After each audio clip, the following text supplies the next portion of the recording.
सबसे पहली चीज, अभी क्या करें। इंटरव्यू में तो अभी टाइम है, तो अभी हमें क्या करना चाहिए ताकि हमारा इंटरव्यू अच्छा जाए। देखिए फ्रेंड्स, जो प्राइमरी टीचर का, सभी का मैं बता देता हूँ वैसे, लेकिन फोकस मैं प्राइमरी टीचर पे करता हूँ। जैसे प्राइमरी टीचर का बताया गया है कि 90 टू 100 कट ऑफ जाने की संभावना है। तो फ्रेंड्स, जैसे जिसके 100 तक आते हैं, 101 102 अगर इस तरह के मार्क्स हैं, तो उसका इंटरव्यू में तो नाम आ जाएगा, लेकिन उसके सिलेक्शन की गारंटी नहीं है। क्योंकि सिलेक्शन में तो आप देखिए, इस बार इंटरव्यू जो है वो केवल 15% उसकी वेटेज है। तो इंटरव्यू के अगर 15% वेटेज है, तो अगर उसका इंटरव्यू एक्सीलेंट होगा, यानी कि 15 ऑन 15 होंगे, तो ही जाके कुछ संभावना है कि उसका नंबर मेरिट में आएगा और फाइनल सिलेक्शन उसका होगा। तो जिसके नंबर 105 तक हैं, तो वो एक्सीलेंट इंटरव्यू की तैयारी करें। बाकी जो हैं, जो उससे ऊपर हैं, वो अच्छे इंटरव्यू की तैयारी करें, और तभी जाके उसका सिलेक्शन या अपनी जगह को बचा पाएंगे। फ्रेंड्स, तो मैं ये बताना चाहूंगा कि आपको अभी क्या करना है।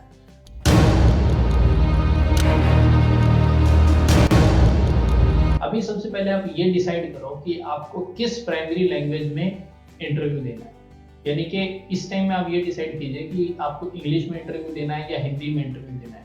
अगर इंग्लिश में इंटरव्यू देना है तो आपको उस हिसाब से बोलने की प्रैक्टिस करनी पड़ेगी, और हिंदी में अगर इंटरव्यू देना है तो उस तरीके से हिंदी में बोलने की प्रैक्टिस करनी पड़ेगी।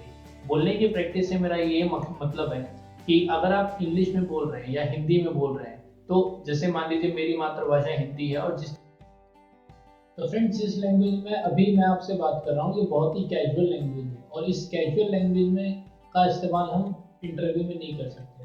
तो आपको ये देखना है कि मैं किस तरीके से बात करूँ, बात करने का क्या तरीका है। अगर आप उस चीज़ को समझेंगे और उस चीज़ को अपने नॉर्मल प्रैक्टिस में डालेंगे, तो ही आप उस दिन उस चीज़ को कर पाएंगे। अगर आप सोचेंगे कि अभी मैं कैसे भी कर लूँ और इंटरव्यू वाले दिन मैं सही बोलूँगा या बोलूँगी, तो इसकी कोई गारंटी नहीं है। तो आप अभी से उसकी प्रैक्टिस कीजिए। अपना एक प्राइमरी लैंग्वेज चुनिए जिसमें आपको सारे आंसर्स देने हैं। अब प्राइमरी लैंग्वेज चुनने का मतलब ये नहीं है कि आपसे केवल उसी लैंग्वेज में क्वेश्चन पूछे जाएंगे।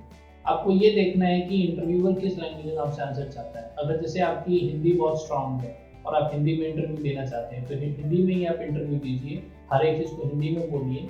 अगर वो इंग्लिश में क्वेश्चन पूछता है, तो आप इंग्लिश में उसका आंसर देंगे, और आंसर देने के बाद उसकी एक्सप्लेनेशन जो है वो आप हिंदी में कर सकते हैं।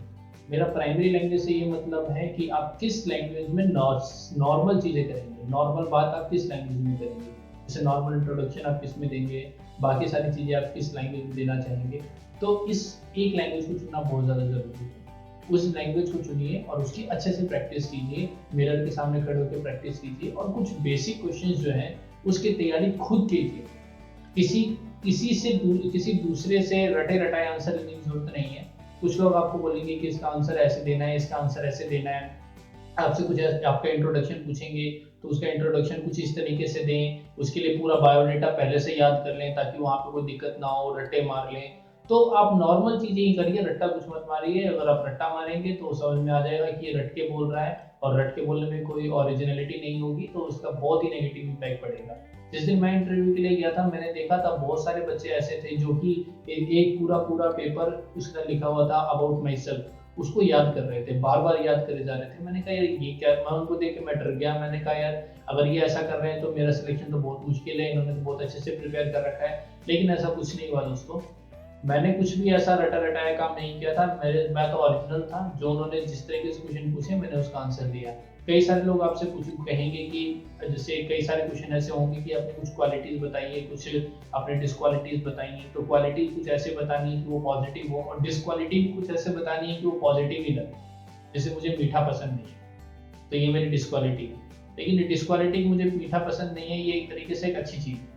तो इस तरीके से आपको कुछ लोग सजेस्ट करेंगे, तो ये कुछ हद तक सही भी है, लेकिन रटे रटाए आंसर मत दें। जैसे अगर आपको सच में मीठा पसंद नहीं है, तो ही आप बताएं। ऐसा जानबूझ करके ऐसा आंसर देना कि गलत आंसर देने के बाद अच्छा इंप्रेशन पड़े, तो ये एकदम गलत होगा। तो ऐसा कुछ नहीं होगा।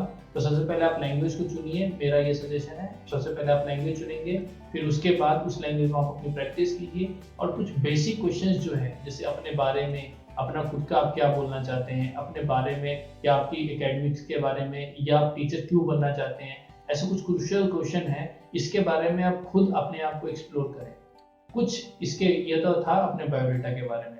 और फिर उसके बाद जो आपका जो टीचिंग रिलेटेड स्किल्स हैं उससे रिलेटेड आप कुछ चीज़ें प्रिपेयर करें, जैसे कुछ लेसन प्लान्स आप खुद प्रिपेयर करें और उसको खुद प्रेजेंट करें। देखिए, जब आप एक रियल क्लास होती है तो रियल क्लास में किसी क्लास को डिलीवर करना या फिर वर्चुअल क्लास, यानी ये आपके सामने कोई भी नहीं है या फिर आपके सामने सिर्फ इंटरव्यूअर बोलेगा कि ये टॉपिक मुझको पढ़ा के बताओ, तो उस टाइम कोई बच्चे नहीं है, तो एक एक असली इन्वायरमेंट नहीं ना हो, एक वर्चुअल इन्वायरमेंट होगा, उसमें आपको बोला जाएगा कि सेम काम करो, तो इस चीज़ में आपको डिफिकल्टी हो सकती है। आप में से बहुत सारे ऐसे टीचर्स होंगे जो भी कहीं पे गेस्ट टीचर या कॉन्ट्रेक्चुअल होंगे या फिर कहीं पे परमानेंट भी हो सकते हैं और केवीएस में ज्वाइन करना चाहते हैं, ऐसे कई टीचर्स होंगे, तो उनको एक्सपीरियंस है कि भाई रियल क्लास में हम कैसे पढ़ाते हैं।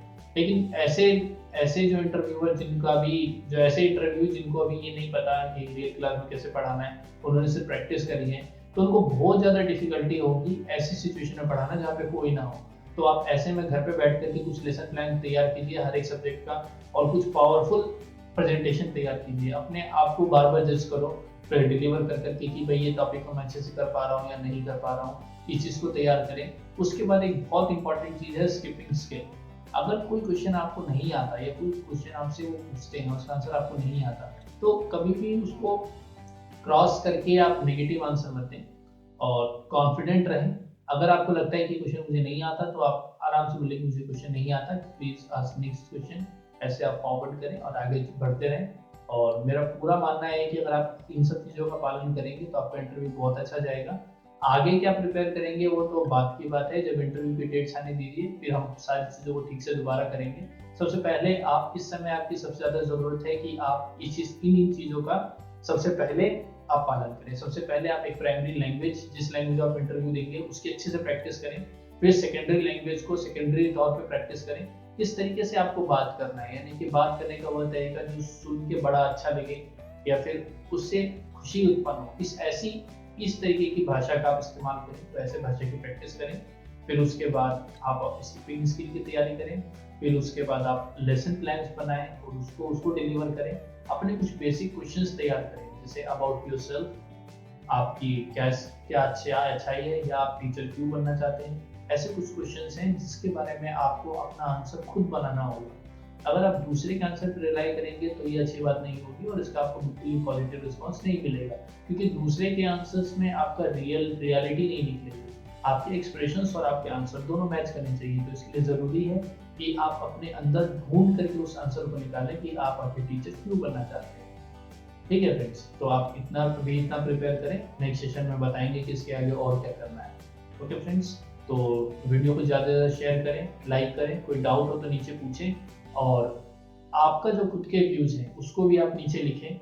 और जो मैंने क्वेश्चन पूछे हैं इसके अंदर या जो क्वेश्चन मैंने आपको प्रिपेयर करने के लिए बोले हैं, उसको प्रिपेयर करने के बाद आप उसकी वीडियो बना करके हमें ईमेल कर सकते हैं, या फिर आप जो आपका खुद का जो आंसर है उसे लिख करके कमेंट बॉक्स में टाइप कर सकते हैं, जो कि दूसरे लोग भी उसको पढ़ें और उससे उनको कुछ आइडिया मिले, जिससे जो और लोग हैं जो इंटरव्यू की तैयारी कर रहे हैं उनको इसमें बहुत ज़्यादा बेनिफिट मिले।